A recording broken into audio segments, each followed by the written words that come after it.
गुरुवर्य कशी म्हळ्यारी एक श्लोकाची उद्गार जाता परोपकाराय फलन्ति वृक्षाः परोपकाराय दुहन्ति गावः परोपकाराय वहन्ति नद्याः परोपकाराय इदं शरीरम. कितें म्हळ्यारी वृक्ष केन्ना आपल्याला कितें फल दिना, लोकांक कितेंय फल दिता. गाय वासरा कितें थोडे दूध दिता हां उरलेर 10 लिटर उठूक मनुश्यांक दिता. ते मनुश्य कडेन तूप धंय अनेक पदार्थ करूसून घेता ताजे.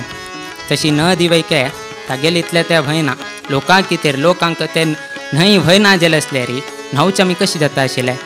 तशीची गुरुवर्य स्वामी आतां 50 वर्स जाले तांणी यती दिक्षा घेवन घेवन तांकां तांगेले आरोग्यान क्षीण असल्यार वैके तांणी एक निमिष वैके खाली बसनाच.